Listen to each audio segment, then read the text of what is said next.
Welcome to Incyberization with Prash. So, this is a part of this Incyberization series that we have started a couple of weeks ago, starting with Visu and Shiv. And today it is 5 p.m. Indian Standard Time, and we have two wonderful scientists and my erstwhile senior at CCMB. In fact, both of them were my seniors, I would say, when I just started my MSc dissertation project in CCMB Bioinformatics. We have Purj and Vipin Singh, who are scientists couple, who are both based in Chandigarh, who have both probably graduated and have done PhD from CCMB, Hyderabad. And most importantly, they speak science, absolutely good science, every time they're together. Before I introduce both of them, whoever has joined my request, to mute the microphones. It's also streamed live, so many of our guests usually watch live at a later point of time as well. Anshu is a PhD from Center for Cellular and Molecular Biology. In fact, after she has done a PhD, she went on to gain a lot of projects, both from CSIR and as well as DST and OSDT initiatives. Then she went on to gain a postdoctoral stint and as well as long-term senior scientist fellow at CRA France. That's where Vipin also joined at that point of time. And then she came back. She came back and she wanted to serve India from a wonderful PhD areas that she has learned.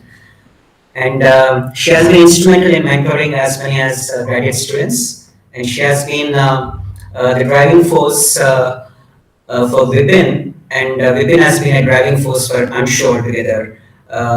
The same is the case with Vipin as well. Vipin is a PhD fellow, and they both probably have met in CCMB. That is how the love story might have began. Probably that would be my first question to you, Vipin. Maybe I'll just put it this way. Who is the winner in your house, with the arguments? Is it you or Anshu? All right, let me put it this way. Who is the winner in your house? There is always one winner. Yeah, thank you for doing this. Yeah. So when there are two people, she always wins. Yeah. So when there are two people in the house who speak science, of course, my wife is also a researcher, so she's a biochemist and I'm a so-called systems biologist. Of course, every time the driving force is the women, and the winning force is also the women. So no doubt about that. So the same is the case with you. So normal household, yeah, I hope everyone would agree to this, Vipin. So it's absolutely a pleasure having you both today. Just to introduce Vipin further, Vipin joined as an assistant professor at MIT, and then now he has been an associate professor at Chandigarh University. And recently, I haven't probably met Anshu. It's been a while. I met in Imtech Chandigarh last year, and of course, the same time when I was in DAV Chandigarh, where Vipin was also giving a talk. But I don't recall any kind of meetings we had in CCMB. That was my short stint. I was there only for 10 months, right from February till December. And of course, we were both in the same lab. Anshu was working with Shirish Tiwari, and I was also working with Shirish Tiwari and Tangaraj at that point of time. That was my, I would say, golden days where I started learning things. So before we move to the real scientific conversations and probably scientific conscience discussions, I would probably request Anshu to start sharing a presentation and give a gist of your memorable events that you have had during your lifetime, Anshu and Vipin. Share your quick photographs, and you have over 10 minutes to discuss, please. Yeah. Okay. So first of all, thank you, Prashant, for having us here. It's seldom that we really chit chat freely and to basically share what we have learned. So it's a pretty unique in platform that you have provided. Thank you for that. And what we tried to do, Prashant, was to few things that actually have influenced us in a very big way. And some of those are achievements, some of those are interactions. So not necessarily boring people with what science we do because there are papers to read for that. So this is basically what we did is we have put together things for both of us. There are slides, Prashant. Yes, yes, Anshu. Yeah, please. Yeah, please. Yeah. So basically these are the memorable events, and if you go to my Facebook profile, you will see all of this. So the first one where I'm standing with a certificate is when I was awarded the International Visitor Leadership Fellowship by the US State Department. So that was a pretty amazing experience because I spent a couple of weeks in US, and we went across 6 different states, meeting people from NIH to Girl Scouts to companies to like we met everyone, and there was a lot of cultural exchange as well. So that way, you get to know people, you get to know more about them. So that is a huge learning experience. It's not that you can get by reading any amount of books. When you meet people, it changes how you think about the world and about your own work, about your own thought process. So that is why I've kept it like as a full thing that it actually brings in a lot more learning to your life. In the second picture, you can see these two very nice people. This guy in red sweater is Bernard Munoz. He invited me to dinner to his house, and he and his wife actually prepared a very lovely meal. For those of you who don't know who he is, he at that time was the top 25 most influential pharmaceutical guys on earth. So he was all his life worked with Eli Lilly. So he's a very good friend of mine. So that way, interfacing with people like Bernard actually helps you learn a lot, and he brings in a lot of concepts about innovation. So I was glad that I could meet him when in Indiana when I was there. Then in the third photograph, it's I'm with Tom Blundell, and I'm pretty sure anybody who is into science will know him. He is a knighted person. He's Sir Professor Tom Blundell at University of Cambridge, and this is a picture when he was in my lab in November 2016, when both of us organized a UK India workshop as part of the Newton Fund Award that both of us received as a Indian PI and as a UK PI. So that was a wonderful experience because that allowed me to really understand the problem of antimicrobial resistance. Several and I'll go to this one a little later. The one at the bottom, I don't know how many of you really know, but this person who you see in specs, he looks very humble. He is the boss of Johnson and Johnson, the CEO, Paul Stoffels. I met him at Imtech, and I got the opportunity to interact with him and learn where the pharmaceutical world is moving. He's a medical doctor by training, and believe me, when you talk to him, you will learn everything about science. So he hardly talks business. So that's a very pretty amazing thing about him. So basically, you have seen I've met an innovator, I've met somebody who is knighted, and I've met somebody who is basically running the largest healthcare company in the world. And I'm pretty sure most of you will recognize him. He is Shekhar Kapoor. He's from the film industry. And when I was selected by UNDP as one of the young innovators in India, he interviewed me. So that was a pretty amazing experience because you never get to interface with movie stars. And so basically, this was amazing because then I get to learn his thought process, which is how strongly he feels about antimicrobial resistance. So post this formal meeting, we had meetings in terms of identifying what we can do together. So again, when you get to know people, then you really get to know them of how they are thinking. And the last one, I think that he's the most famous person. He's Adam Gilchrist. He's a cricketer, and he came to India for some educational dialogue between Australia and India. So at that time, I met him very, very briefly. This is my briefest interaction among all of these. But just to show that I have in my life met several people from several walks of life, and all of them have contributed in building my thought process and how I think, what I believe in, and how I work. So yeah, just trying to put the most important things. And with that, I'll hand it over to Vipin. So thank you, Anshu, and thank you, Prashant, for inviting us to this very wonderful event. And I am a teacher. I prefer to be called a teacher and less of a scientist, because science I do only what is enough to survive.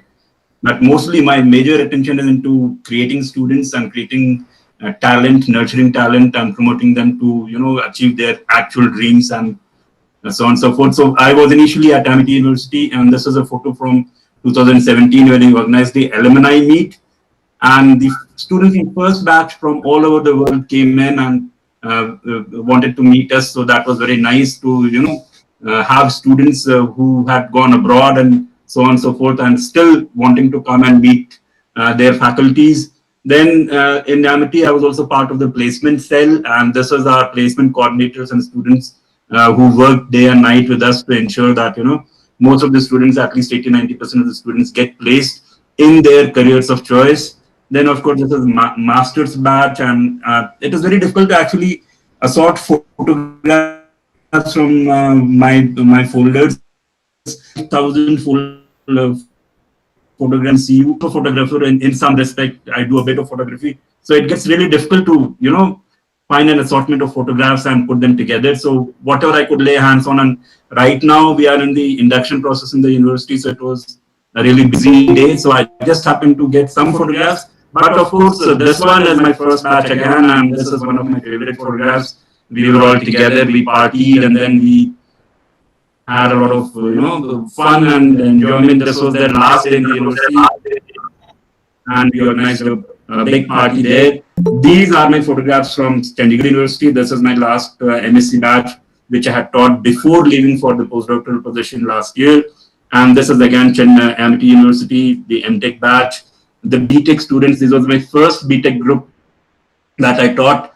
And there are many other photographs, but I couldn't find time enough to pull out things. And then, of course, we CMB and some of the photographs and some of the very Dr. Lalji Singh, one of the most revered scientists in India. And apart from taking part in PhD and research, we are also into a bit of extracurricular. So we were a team that won the first Interlab quiz in CCMB, and myself and my friends Kaushal Tripathi and others, we were together. Then there was a Hindi Day celebration that we used to have very regularly there, and we won quiz and debates there. Then of course there was a lot of events that happened during my PhD, right? And I joined around 2002, and then I worked for 4 years in a wet lab, and then we had a real showdown, and I had to really leave the lab and move to bioinformatics. Within that 1 year that I worked in bioinformatics, I had several options beyond that, and I met Dr. Vincent Collett, who offered me a postdoctoral position immediately after my presentation. And this was in 2008. Then I went to Paris on a French Society travel grant and a DBT travel grant, and attended a conference there. And we were almost certain that I'll be joining his lab as a postdoc in January 2009. Likewise, I met Dr. Madan Babu from MRC Cambridge, and he immediately offered a collaboration based on the poster that I presented. However, things went bad, and because I had a problem with my PhD guide, my PhD got stuck, and therefore I couldn't go for a postdoc, and nor did this collaboration offer work out. But I finished my PhD with my mark, with the first and corresponding author paper, 3.8 impact factor, independent of my PhD guide. And the only person who really helped me out with the PhD thing to complete was Dr. Rakesh Mishra, who is currently the director of CCMB, and he was the head of the committee that finally looked into the affairs of my PhD submission. And finally, I was able to move out of the PhD with a decent paper and with the first and corresponding author paper. Then, of course, I was a bit disappointed with the way science was being done. So I had always been a teacher. Before joining CCMB also, I used to teach, and So I went on to Amity University and started teaching. And then the story doesn't end here. So we met in 2008 and we couldn't really finally get into the postdoc position that was offered to me in 2008. But it so happened, there are people in the world, so you have both good and bad people in the world. So it so happened that when Anshu was moving to Paris, I went to drop her to Paris. And because I was in Paris, I thought, okay, it would be good to drop in and meet Dr. Vincent Collet. And then we met, and we had been in conversation for almost 10 years. So every December, I would wish him a Merry Christmas and detail him of what I have been doing all the year. And on his part, he was also very responsive. And he always made sure that he responded to my mail saying that, okay, we are here. These are publications, so you can have a look and so on and so forth. So for 10 years, we were on mail. Then in 2018 December, I went to drop Anshu and we had a casual meeting again. And in this meeting again, he said, okay, right now I don't have a position, but if you want to come over, we can arrange something in 2-3 months time. And that is when this postdoctoral offer finally happened. And I was finally in Paris as a postdoc at École Normale Supérieure doing bioinformatics, doing Arabidopsis epigenomics. So 11 years later, finally the postdoc that was offered in 2008 finally materialized. So which is again, it's kind of healing, it's kind of the coming a full circle, and it's kind of also very, very encouraging that when your efforts are right, when you are motivated enough, things can happen. It may take a bit of time. You may get into wrong people, you may get into wrong positions, but then of course, at some point of time, things work out. So I think, and then of course, my best achievements have been not papers, not this. My best achievement have been my students whom I have created and who remember me till today and who keep writing to me once in a while saying, sir, okay, we were in the company and we were, like this student is in Roche and she tells me that we were being told about chip-based technology and next-generation sequencing. And when I told them that we have been taught this, they were very amazed that you have been taught all this so recent stuff in your college. I was in Amity, I started this AIB student seminar series. So this was basically a 30 minutes presentation for students, and we had a lot of talks in the series. And I have been online since 2012. People are getting online now, but I have been taking online classes and revision and everything since 2012 for students who wanted to attend. And this was more on the experimental basis, but we had several classes of this type. And my connect with the students is through my website. This is called Vipin's Classroom. And most of it, whatever my interaction with the students is, most of it happens through here. And I believe that it is in a class that magic truly happens, where nobody is transformed into somebody's. And in that sense, teachers have immense power to transform an individual, the society, and the nation. Right? And these are some of my students. There are a lot more students. I just had time to put out one slide here. Most of them are now doing PhD, and most of them are almost finished with very good publications from abroad and from India. Some of them have qualified NET, and these are mostly from Amity, and there are students from Chandigarh University too. So probably then I'll hand it over to Anshu now and talk more. Yes, so just to come back, I know we are overloading you with a lot of information, so just to keep it a little lighter. So the first picture tells you, or basically depicts, what normally happens all the time. He is joking all the time and I'm breaking my head against it all the time. So this is a typical response, action response scenario all the time, believe me. But we do have our own share of fun.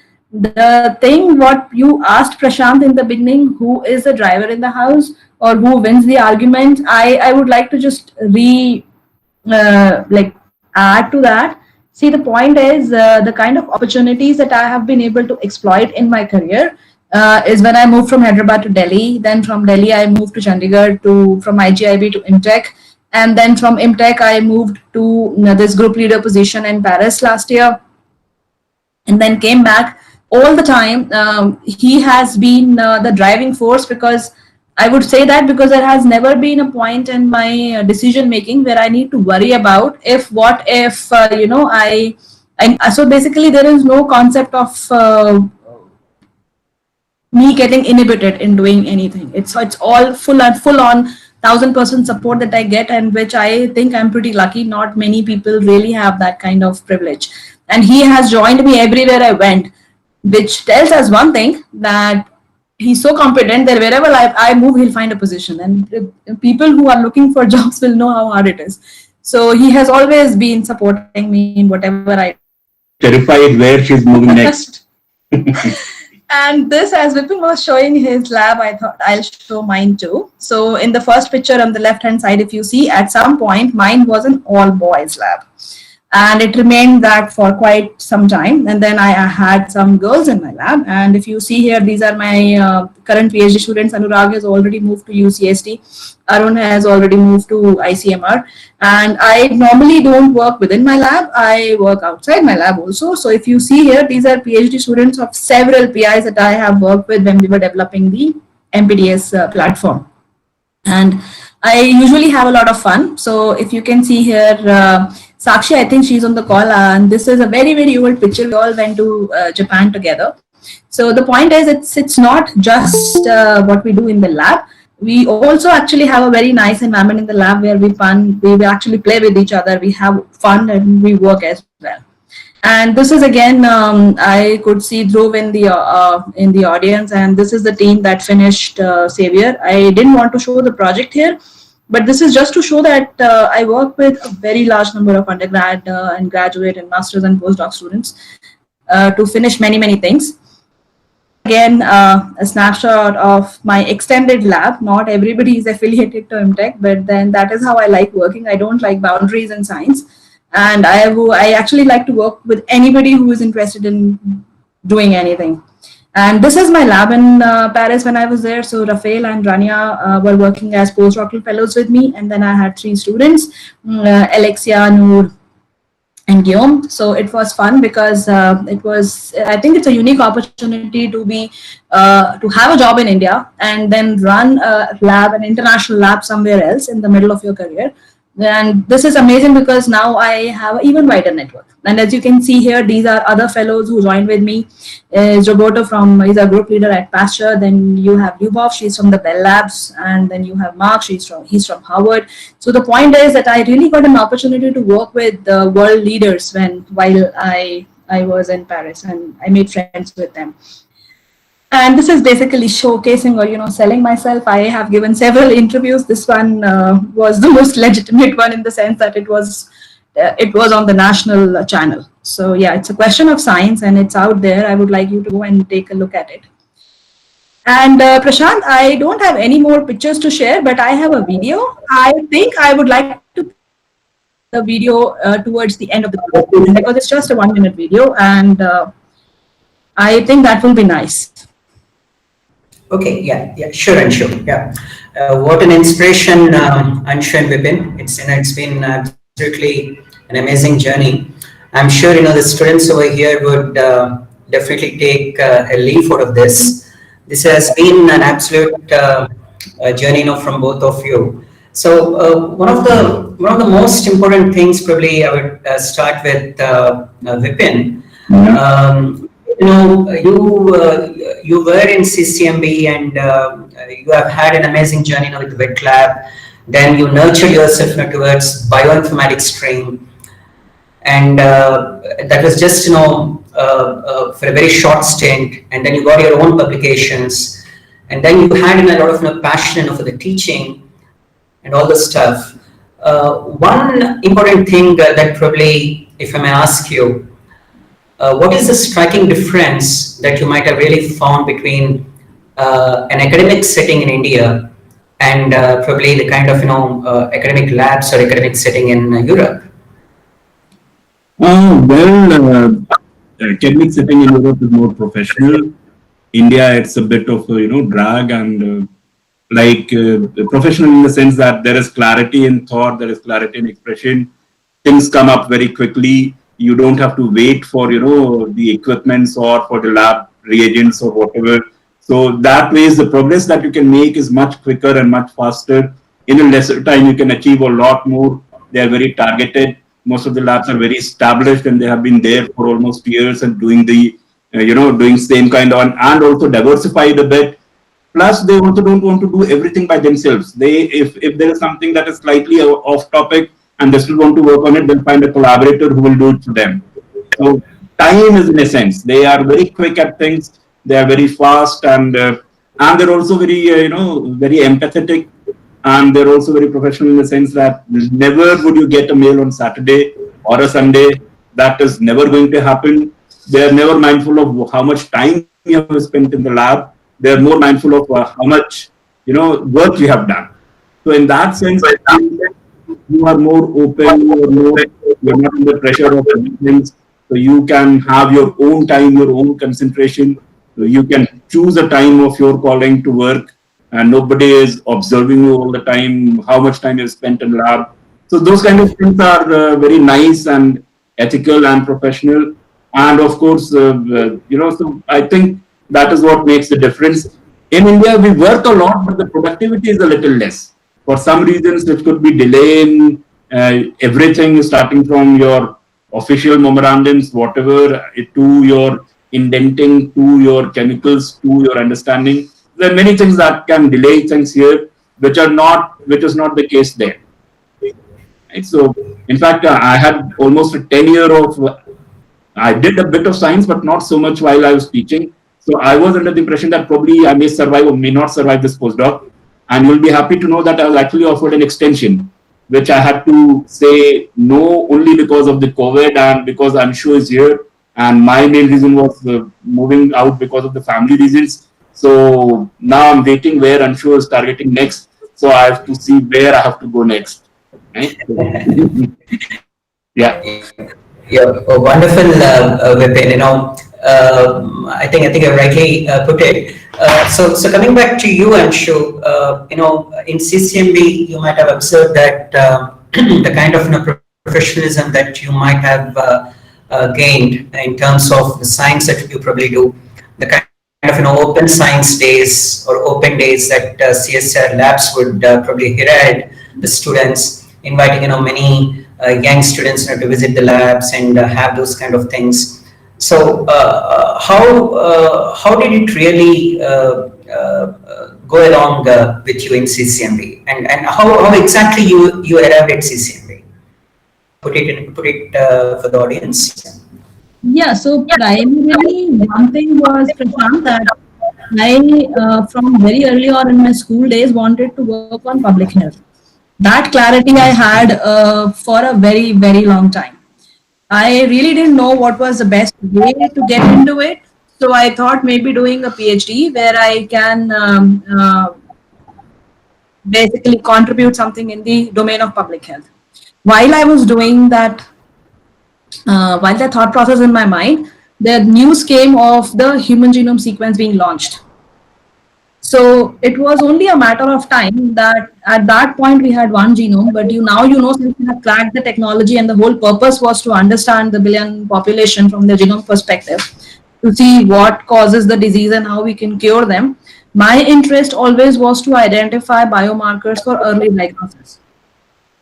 That was the thought process that I went to do my PhD at CCMB, because I couldn't think of any other place to really go and apply. And given that my university is in Gwalior, and at that time there were no WhatsApp or internet connection at home, so you have very limited exposure to what's going on in the rest of the world. So at that time also, when I spoke to my professors, they mostly gave me 2 or 3 options. One was to go to IISc or to go to CCMB or TIFR. There were not many options recommended at that time, saying that the work culture at these places is just international. So that is why I applied to CCMB. I never applied to IISc or TIFR ever. And I went there and I gave the interview and I got selected, and that was a surprise to me. So that was one hurdle crossed. But when I started my PhD, I was given choice to select my PhD project, and I had absolutely no exposure to computer programming whatsoever. So, but then I picked up a mathematics project so that I can learn. So I think what CCMB has taught me is how do you challenge yourself and learn things that you actually initially, are practically at ground zero, know nothing about it. But that is when you need to challenge yourself and rise up to the challenge. It's hard. It's very, very difficult, given that I was the only PhD student in the lab.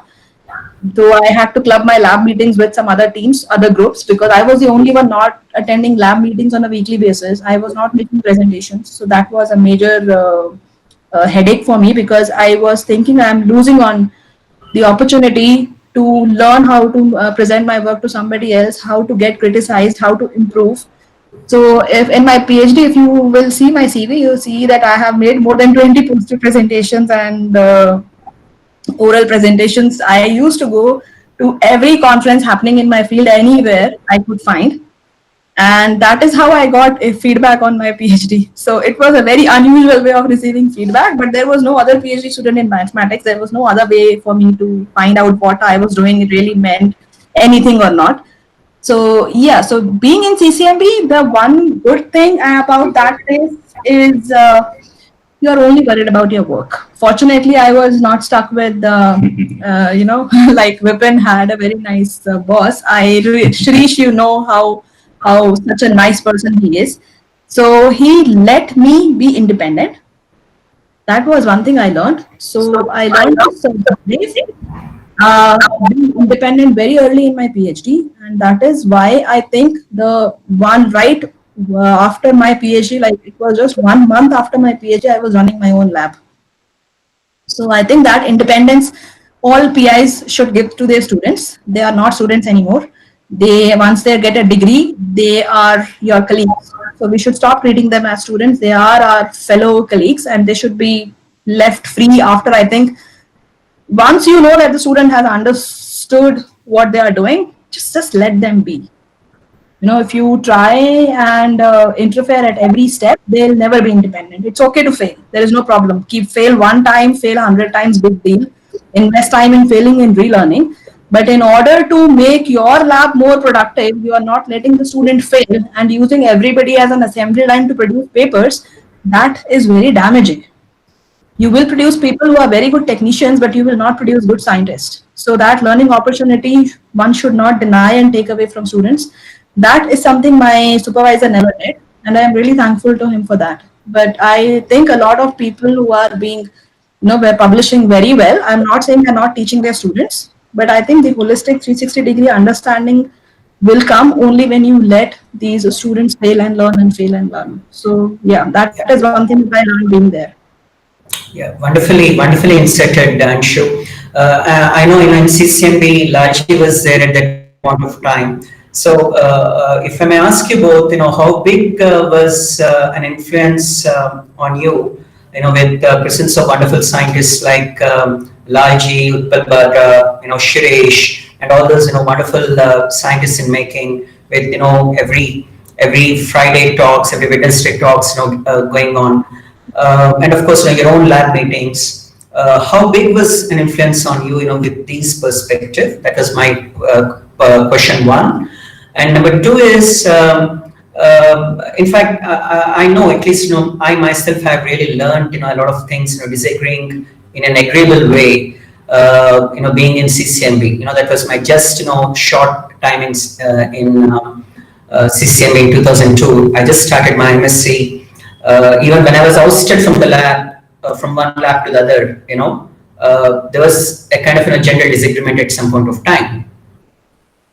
So can you just tell me your stories on any kind of disagreements that you have had with your supervisors and how you really tackled it? Because this will be a kind of a motivation for the young days, because the young generation really need to learn these kind of nitty-gritties. Yeah, please.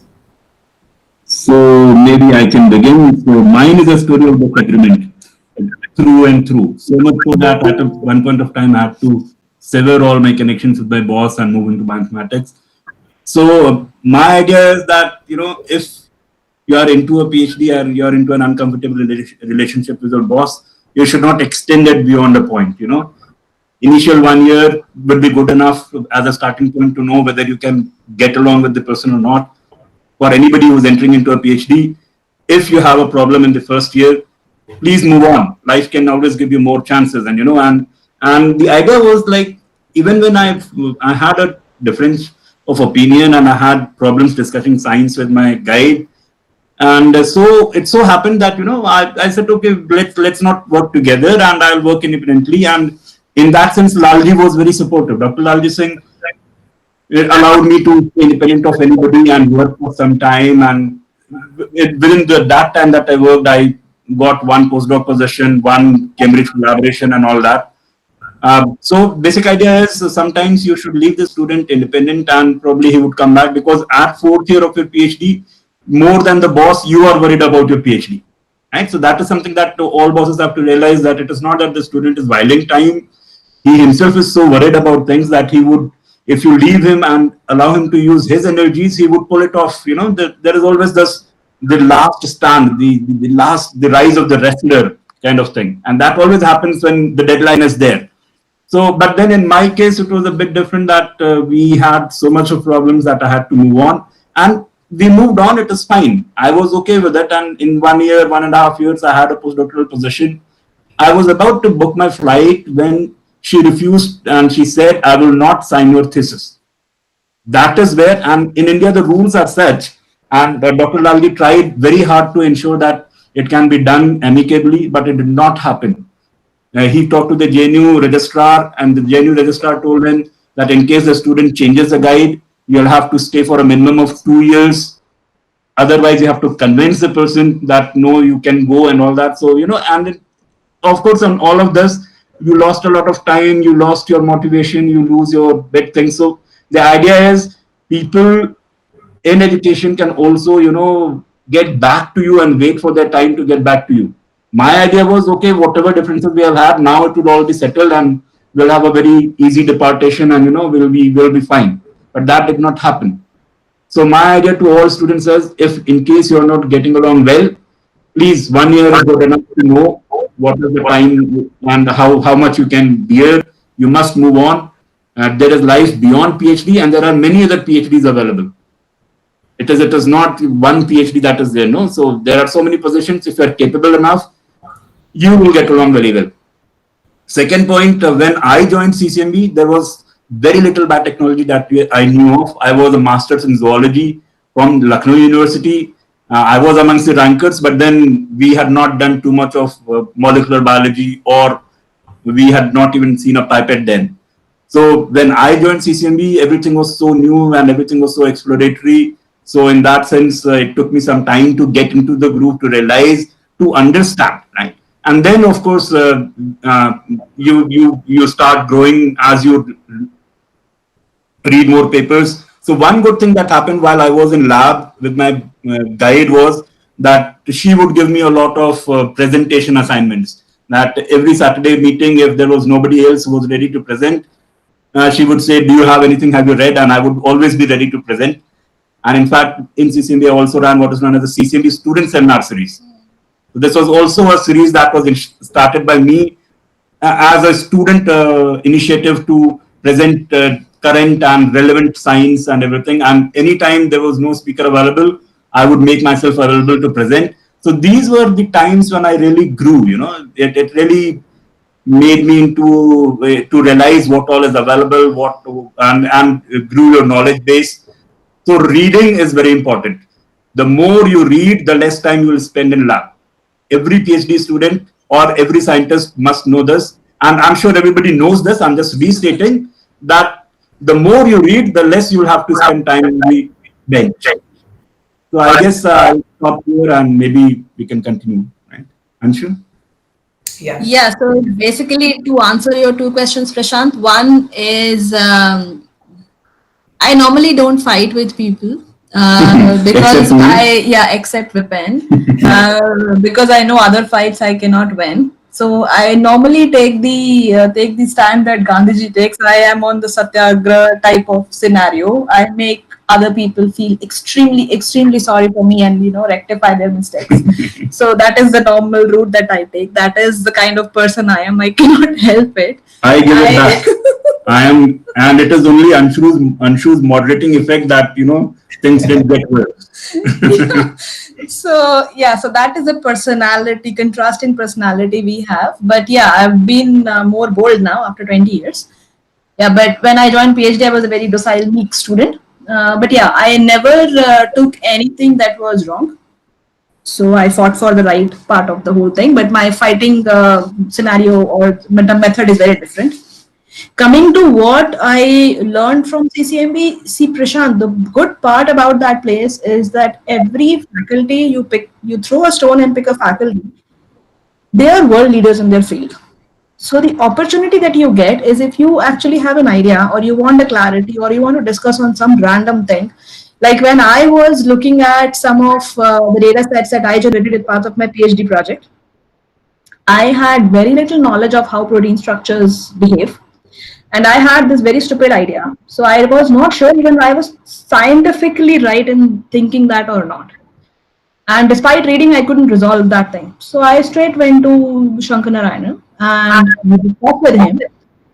And that's the end of it. You know, if you're hearing from somebody like him, you know that it's right or wrong, and the world can follow that very easily because he's a world-renowned scientist. He's not just somebody. So the opportunity that CCMB gives you, that if you really want to learn, then you need to be open, because the faculty there is pretty open for discussion. They'll never tell you that you are not their student. They'll never tell you that I don't have time. I never heard these words during my entire tenure from anybody there. They were always available for discussion. They were always available to listen to you. Nobody is gonna make you feel bad for not knowing things. So one thing that I have very strongly learned from CCMB, which I was very bad at when I joined, is to say I don't know this proudly, without even hesitating in even slight bit of it. And we proudly say you don't know it. At least somebody else can teach you that. Learning that that has really helped me in my career, because now I can very happily say I know this and I don't know this. And many people still hesitate to do that. So for all the students out there, follow this. It really helps you, because then people actually help you out learn what you don't know. But if you don't acknowledge what you know, it's gonna be a problem. And that is one critical message. My learning from CCMB is acknowledge what you don't know. What you know, you can anyways deliver. Knowing what you don't know is more important, and acknowledge that. At least you know where you are gonna hit a wall, and then find somebody to take you out of that. So I think the entire ecosystem where you work actually contributes to your thinking process. Looking at how Lalji used to run the entire laboratory, looking at how different faculties are running their lab experiments, they actually in a very passive fashion makes you very bold. It's not that they're aggressively asking you to do this, but you see that happening in front of your eyes for good 4 or 5 years. And then that, that passive absorption of what they are doing with their labs, with science, taking very, very bold decision of doing big projects. It actually is not something that you actively learn, but that passive, diffusion is happening all throughout. So actually get surrounded by people who are excited about contributing, thinking about science, and very, very learned guys. So it's never, that is the kind of environment I think CCMB offered us and laid the foundation for. I think what all we knew today is because of that. Maybe I can add a bit in the sense that, the student should always look for enhancing their skills. So when I went to CCMB, neither did I know anything of biotechnology, nor did I know anything of programming. And because I associated with Anshu, and we of course talked, and I had a bit of programming in 10th and 12th. So I thought, okay, why not, rebuild this connection and start moving into programming. And then I learned Perl. And finally, that was my savior. That is what my PhD is. It's a pipeline in Perl about the rearrangements in genome that are brought about by repeats. So you should always have something extra that can come in handy when in case you are in trouble, which is very important for any PhD student. Go beyond what is your brief, learn extra. That will always come in handy in your interviews, in your postdoc, in your career, anywhere. And something like, as of now, I think every PhD student should know a bit of programming. We are moving into data-driven science. Unless you know that, it will be a bit of a limitation at some point of time. Right. Wonderful. Anshu and Vipin. So moving on, I'm sure there are many eureka moments or probably hurrah moments in your life. having had good series of postdoctoral experience and working from eminent institutes, and now coming back to starting your own group and all. So, what has been your eureka moments so far, Anshu? And you can just give a gist. Yeah. Go ahead. Well, my eureka moment is when I take a class and the students are satisfied.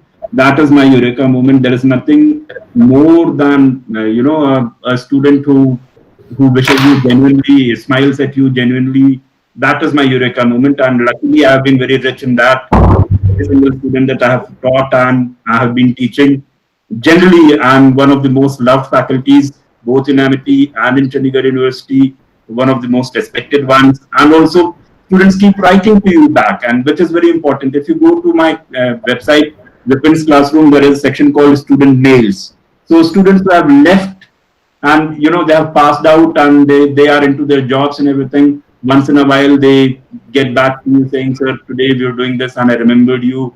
So it is something which is very encouraging. Like 17 years ago, when I was doing a bit of, after my BSc, I was doing a bit of other things.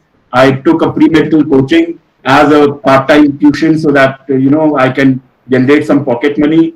So there is a student who is right now in US in San Diego. He wrote back 17 years later, sir, I was your student at the coaching institute, and I liked the way you taught then. And it is through Facebook that you now get connected to your old students. When we came to Chandigarh, there was a student here who was from my first batch of pre-medical coachings. He is a major and a doctor in army, and he got to know that I'm in Chandigarh. He was posted in Chandigarh. So immediately he contacted me and he said, no, sir, your first dinner in Chandigarh will have to be with my family. So we met again, and of course we recollected the time we had spent. So it is very nice, teaching is very, it's very gratifying in that sense that students remember you, you are in their thoughts and they're also in your thoughts. So it's a big network now. Wherever Anshu goes and she says, okay, can you arrange a student who can come and pick me up? So when she was going to Paris for the interview for the CRI, I kept asking her, do you need a student? She said no. And when she was about to board the flight, she tells me, can you check if some student can come over?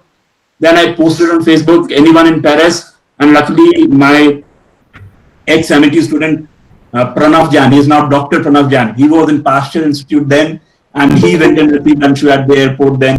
So, it is a very different network. And I'm sure you are a teacher yourself, so you would know and you would understand this a lot better than anybody else. Those are my eureka moments. Anshu, now you tell. Yeah, perfect. I mean, wonderful. Yeah, Anshu, please. Yeah. Yeah, so I have one big eureka moment in my life, and I keep having eureka moments every day, like a million times.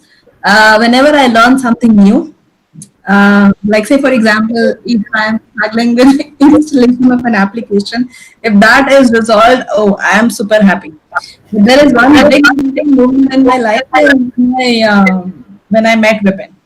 The reason is being that people don't realize, but it's this is the reason why I can have the other eureka movement, because I'm not mentally restricted in the way I think and I work. So it's like your life is protected in a bubble, and now you do whatever you do in that, because you know that you can move around in that space with whatever flexibility that comes to your mind. It's not, I actually have not to think twice about taking any decision about my career on a long-term, short-term, hourly basis, nothing at all. It's like so much of freedom that I get in my life to operate. And then I got all the advantages. So I think my eureka movement would be to meet him.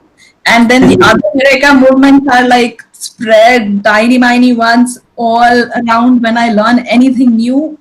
That is what I call those are my eureka movements. And the point is, those movements so one other thing is, in past 3 or 4 years, I've started working with school kids for science projects. That is something which has really, which is really very cool. When you see them do things, because you have helped them a little bit, here and there. So you just get them across the threshold every time they're stuck, and you see them making progress. And they're as good as their PhD students. So yeah, my PhD students can testify that the kids that I get in the lab, they are in their school and they are better than most PhD students that we have. And I'm not exaggerating; they are. So this also challenges them because 5 years down the line, we'll be competing for the same job, and who's going to get it. So, yeah. Yeah, wonderful. Wonderful. I'm sure Vipin as a good programmer, he has programmed your Eureka moments, because you said that Vipin is your best Eureka moment. So that's really a charming Vipin in that way. I'm sure you got the best wonderful gift in the form of Vipin as well, I'm sure. Good. So moving on, Anshu and Vipin, how has COVID changed your research? Did it really affect you? What has been your research experience so far over the last 5 months of COVID times?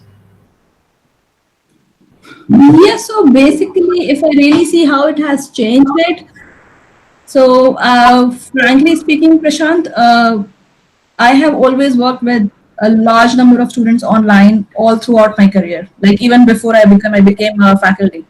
When I was a PhD student at CCMB, I used to guide students at IIIT Hyderabad, which is like the other end of the city, so you cannot travel. So even then, when you had very little platforms to share or communicate, even then I had guided students online. And these are MTech students when I was doing my PhD. So yeah, I had this, I actually have this flair of working with people irrespective of whether I see them or not face to face. So I am little less impacted than other people. The second thing that COVID has impacted my research is that I am pretty sure Dhruv is around, he can tell you, we finished a project on creating a data resource for SARS-CoV-2. I'm not a virologist, so that's the contribution that we made sitting in lockdown at home. So I don't think it has really impacted much in terms of what happened there.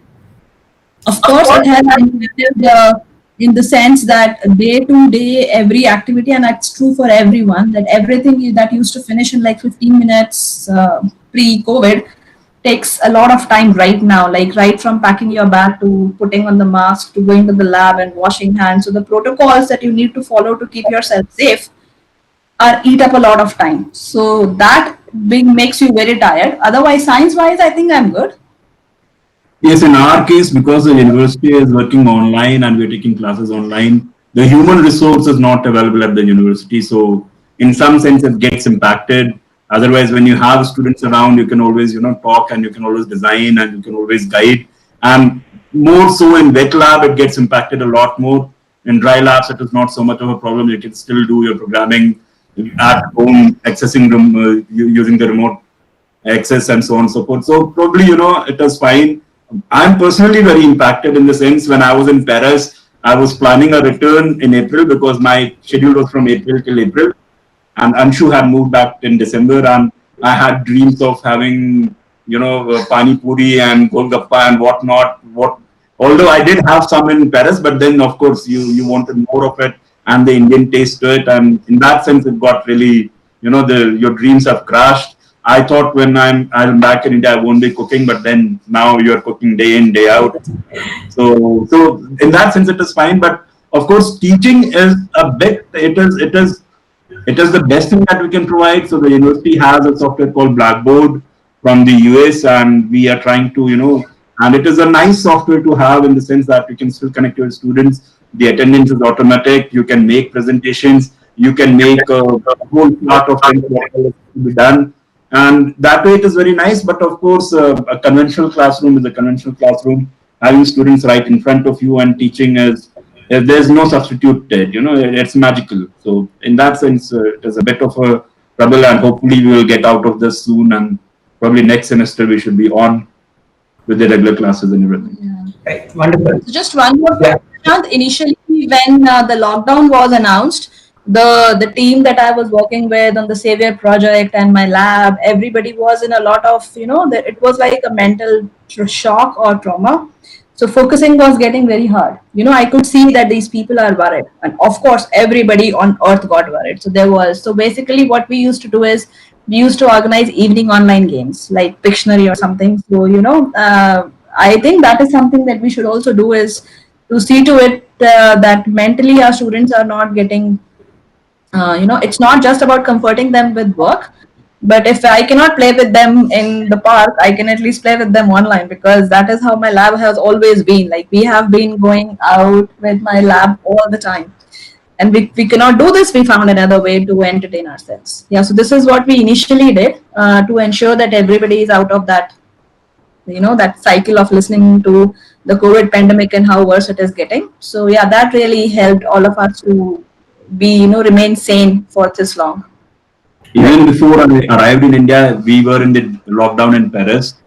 And so we started the Slack channel and remote desktop access and everything. When I came back to India, I continued with my work in Paris for some time. Now, of course, the university has started and I've joined. So now I get very less time to follow up. But then there is a closure that has to be done because the movement is abrupt. So we're trying to do that, and it is not so much of a problem, except that it is a bit more time taking, and sometimes your internet connection is irritating, and you may have troubles in logging in, and so on and so forth. Of course, the best way is to go to lab and work, and I think we'll be back to that in some time. Yes. Right. Perfect. So moving on, Vipin and Anshu, where do you see yourself the next 10 years from now on in terms of the research navigations, taking your probably some success stories, or maybe if you really wanted to target certain achievements. So where do you see the next 10 years, in terms of your research? Yeah. See, Prashant, I am focusing all my energy on understanding the molecular basis of antimicrobial resistance through data-driven approaches. And I have added a new dimension to that of also generating awareness around this, because antimicrobial resistance is not just a research issue. The stakeholders are many. And till the time every stakeholder is addressed, this problem cannot be addressed by just taking care of new drugs or new vaccines, because if our methodologies of prescription and the methodologies in which people just take anti-copper pill for nothing, that is not going to change. That behavior change is still going to continue no matter how many drugs we discover. It's still going to fall flat. It will never be enough. So the research effort needs to be complemented by the fact that the general community at large, which I mean not researchers, but the wider population, should be made aware of these hard to understand issues. So what I have started doing recently, like last 1.5 years, and one of the components of my fellowship was that. So Rafael, the postdoc that I showed you in my slide, he's a PhD in scientific game design. So we actually made a video to generate awareness on AMR, and I'm planning to launch it in first week of September. So that is one dimension that I have picked up very, very recently, and it's been pretty unique because normally we don't think of these platforms as workable, but the challenge is if I can sensitize all the teenagers everywhere that they can play a game. So we are not tutoring them, they are enjoying something, and the game is designed in such a way that till the time you have learned the concept, you cannot win that level. So it will not let you go beyond that level. So when it registers that, okay, this is what I'm doing wrong, there is a very high possibility that it will impact your behavior change, because now you have understood what is the mistake that you are making. So it's not a game to tutor, it is a game that you play, and psychologically you will automatically understand what is the mistake. You need to rectify that mistake in that game level, and then you go forward. So it's a strategy based game, and of course it has a play thing to it. And yeah, so let's see, I'll actually launch that game to BioProof community also in September. So I would be very happy if I can get comments and we can work on that. So that is something that I plan to continue to see how do we make it even more scientifically intense, but even more simpler, to basically thread out all the details in a way that they are more comprehensible. Science wise, I think I'll focus on data driven applications, but my interest is to see that what we develop in lab can be used by clinicians. So the application that I developed in my PhD is being tested by clinicians in the rest of the world, and we are making an improvements with that. So I would really like to continue contributing. As I told you in the beginning, my whole idea is in public health. So if I can create an impact of a better decision making for the clinicians, if I can generate those applications, if I can generate those hypotheses, and can help them take a decision better for prescription, for taking care of the patient, that is something that is really very close to me, and I would continue to do that. Wonderful. Yeah, Well, wonderful. well, 10 years is a very long time to, keep planning. And with an emergency like this, you know that you cannot plan too far. But of course, I would continue to teach. And of course, as science gets more data driven, I would want my students to get into the IT side of things, know programming, teach R. I've recently taken a few R workshops in MTech in collaboration with other players. Then independently also I've taken a few R workshops. I would also like to teach Python. And of course, I would like to see how the human genome sequence, now there is a talk of changing the reference human genome and making a more representative human genome. So once, while this is happening, I would like to update my pipeline so as to be, comprehensible to the next generation sequencing data and so on.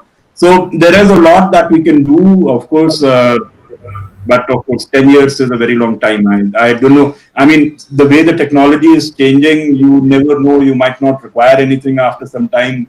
You would have the entire sequence of DNA from one end to the other without any assembly line or without any, short read, long read. Now you have ultra long reads, and now one day you'll have a read that will be from one end of the chromosome to the other end of the chromosome, so everything in between gets curtailed. So so we go on and we move on from here, and we take it year by year, and I think that would be the best way of going forward to it. Yeah, But wonderful. of course, I continue to teach and I continue to motivate Yeah. students, and I would want to see my students at some of the best places. Many of them are already in best places, but more of new students I would want to see. And today morning, I was taking a placement talk of what are the career options in biotechnology. So I showed them that last year I'd been to Ecole Normale Superior, I had been to Max Planck, I had been to EMBL. So these are the places where we have been. Now you have to go here. It's like setting target for your students that now you have to move on to these places. So I would continue to inspire them to work and make their careers. And I am happy the way I am. No, Yeah. wonderful, wonderful Vipin and Anshush. I mean, both of you have really put it in a very good way. Especially, that gaming thing, the kind of that cult, that you really wanted to bring is quite amazing. Final quick couple of questions, Anshu and Vipin. Moving on to conscience. I know, PhD is all about, perseverance, being honest and probably, being dedicated or disciplined or, being a kind of a good student. So it's not just a philosophy, a doctorate. What is the best advice that you would probably give to the budding or an aspiring PhD fellow, especially the current generation, where especially perseverance or probably patience is really missing in many of them. If with due respect to them, probably if you can probably give a couple of ideas or suggestions to the young bees. Yeah. Yes, so just one advice to all the youngsters out there. So first things first is that you should be able to develop credibility. In the sense, when you say something, people should believe it. And that only happens when what you are saying and writing is something that others can reproduce. So if your science and whatever you are doing is of poor quality, you have not tested your things enough, it will not be reproducible by anybody else. So the whole point is be proud of things that are going away from your email or from your computer or from your desk to somebody else. Ensure that you have looked at it from all angles to be sure that if I have said that this is it, nobody in the world should be able to challenge that. So that requires effort. You can be short on patience, but you cannot be short on effort that you want to put in to do something which is reproducible by anybody. If you do non-reproducible science, that takes away credibility, which means everything that you do in all your scientific career, 40 to 50 years, will practically be meaningless. So whatever you are doing, this big or this big, it doesn't matter. In terms of the size of the contribution, what matters is quality. So focus on quality, do reproducible work, and that so basically generate credibility for yourself.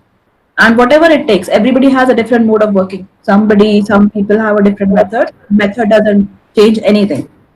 But data has to be reproducible. Whatever you are doing has to be reproduced of good quality. Assume it's going from your side. It is your name on top of it. Why do you want to be associated with something which is not up to the mark? So just think of that as your reputation and associate your work with yourself very, very closely. It's important. I know some people will say she's not, we not be so stringent. People should learn.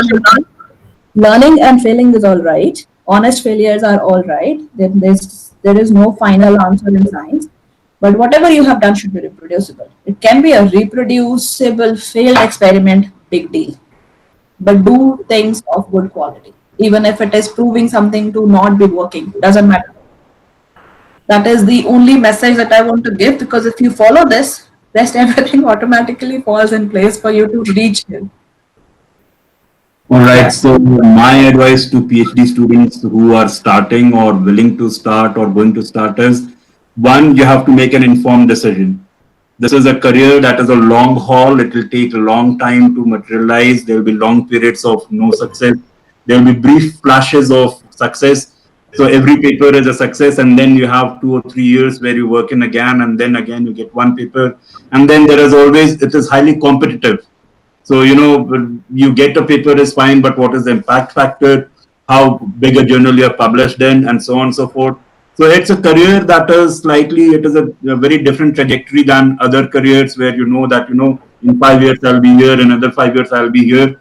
This is a career that can be, a bit long, a bit time taking. You may have long periods of very dry periods, but then when the template is laid and when your work is right, then suddenly you will have a flurry of papers. So at those point of times, you have to be confident of your work. You have to be honest with your work. And because science is expanding and moving on in new directions every other day, so you also have to keep yourself. You have to keep updating yourself all the time. And of course, confidence is very important. When I broke up with my boss, she told me, I will ensure you do not take up here. And at that point of time, I did not have anything in mind, but I said, no, I will take it from here and from you only. And I left the lab. And then, of course, after some time, in 1 year's time, I was able to do some work which was good enough for a postdoc in a reputed lab here and good enough for a collaboration in MRC Cambridge. There were 2 people who whined for my work.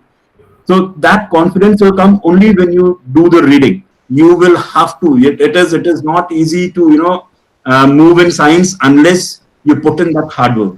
So dig deep.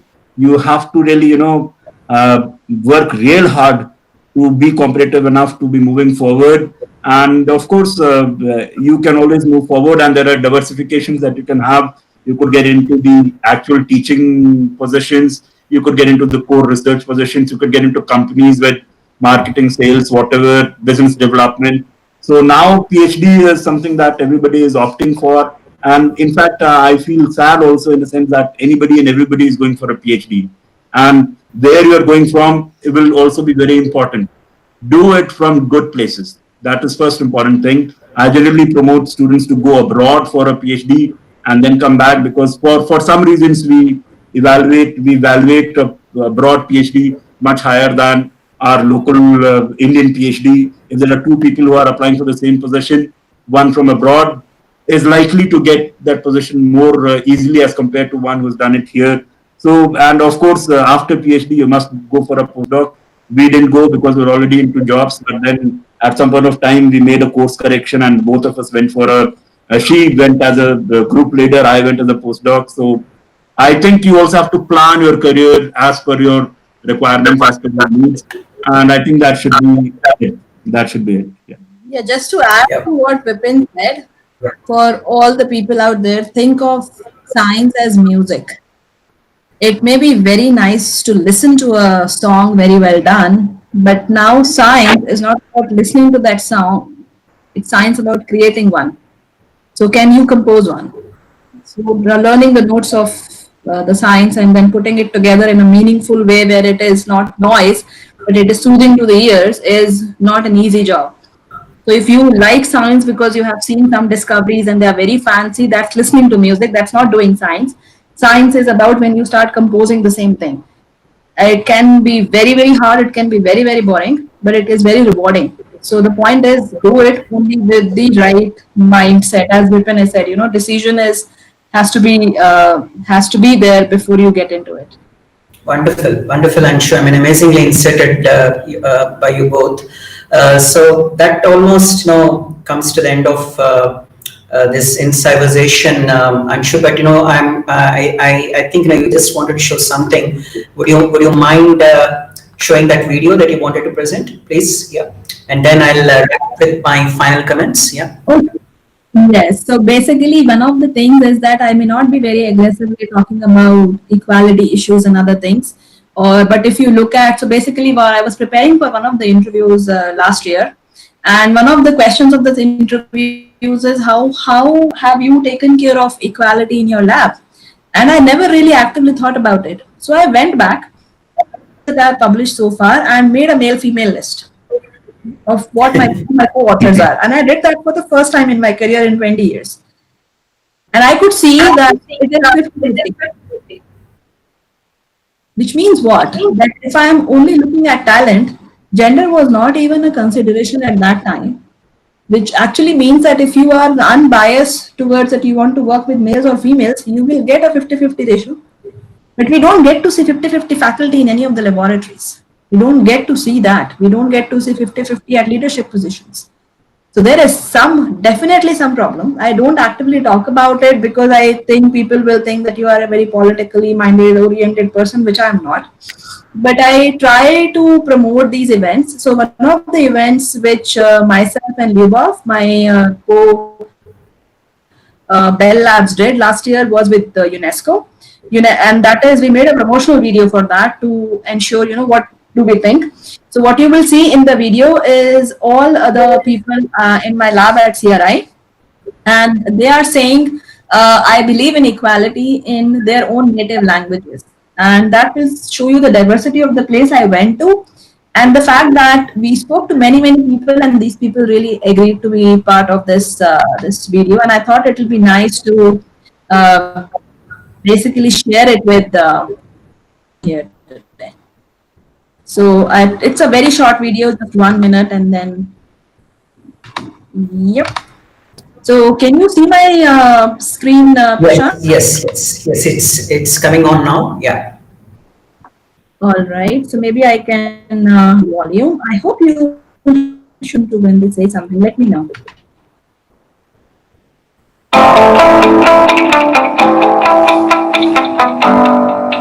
Я верю в рівність. Wierzę w równość. أنا أؤمن بالمساواة. Я верю в равенство и братство. Je crois en l'égalité. 我相信男女平等。 Eu acredito em igualdade. Credo nella parità di genere. Ik geloof in gelijkheid. Je crois dans l'égalité homme-femme. أنا أؤمن بالمساواة. Πιστεύω στην ισότητα. I believe in equality. Creo en la igualdad. Я веруем у jednakost. मैं समानता में विश्वास करती हूँ. Ich glaube an Gleichberechtigung.